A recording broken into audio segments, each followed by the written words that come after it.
এদেরকে দেখার জন্য আসছেন? বহুত দেশে আমার এটা তাই দেখতে আসে নাই, দেখতে দেখতে আসে না। এই যে ওরে দেখছি, যে ড্রেসে দেখছেন, এই যে আগে কি দেখছেন কখনো? না, না, আমার- এটা তো আমার এই না- dress- আমাদের কাছে কতটুকু? আমরা আজকে একটা মিউজিক ভিডিও শুট নিছি, সেটার শিল্পী হলো এই লিখক। গানের লেখক, গীতিকার উনি। ভাই আপনি মিথ্যা কথা বললেন কেন? এই উনি আরে ভাই মিউজিক ভিডিওর কাজ দেখতে অনেক হাজার হাজার গান ওনার নিজের লেখা, ওনার গান গায়ে মানুষ ভাইরাল হয়। তো ভাই, তো আপনারা যে গানটা করলেন এটা কবে রিলিজ হবে? ভাই এই গানটা মানে ঈদের আগে মানে ঈদ এবং রোজা ধামাকা। দুইটাই গান আছে। মানে ধামাকা একদম। তো বৃষ্টি, তুমি যে এটা কি তোমার প্রথম মিউজিক ভিডিও তাই না? এটা প্রথম। তো তোমার কাছে কেমন লাগতেছে? খুব ভালো লাগতেছে, জানি না আকসেপ্ট কি হইব। তো দর্শকের উদ্দেশ্যে কিছু বলো। আমার ভালোবাসার মানুষেরা সবার জন্য আমি সবসময় দোয়া করি। যদি আমার ভিডিওটা ভালো লাগে অবশ্যই আপনারা আমার লাইক কমেন্ট শেয়ার করবেন। আর এটা M music video channel YouTube channel থেকে এটা পেয়ে যাবেন। তো তোমার তো ওস্তাদ উনি তাই না? হ্যাঁ।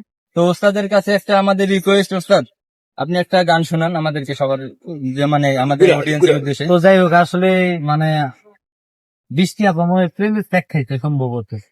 না না, খাই না টাকা খায় না। না না না আমি খাইছি। আপনি খাইছেন, যাই হোক সাব্বির ভাই, নাহলে একটা ওই ধরনের একটা গান করি, আচ্ছা করেন, তারপর একটু মানে নাচা করেন, করেন, করেন। আপনি গীতিকার মানুষ, আপনি এদিকে একটু এদিকে, ঠিক আছে? হ্যাঁ, আমার দর্শকরা তুই যদি আমার হইছি রে ও বন্ধু, আমি হইতাম তো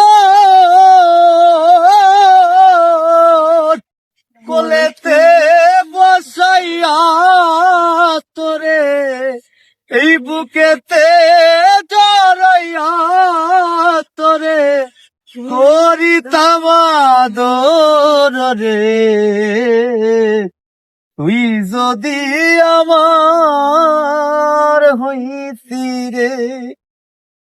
আসলে কি ভাই মানে এরকম একজন রূপবতী, ঠিক আছে আমি শেখা খাইছি দেখে আমার এই শেখা খাওয়ার গানটা আপনি গাইলেন। ভাই আমি তো প্রেমে বেড়ে গেছি। আমার এই মাসে পুরো আপনি আমার জন্য 40 বছরের বড়। আরে ভাই ওই প্রেম সেই প্রেম না, এটা কামের প্রেম না, এটা প্রেম।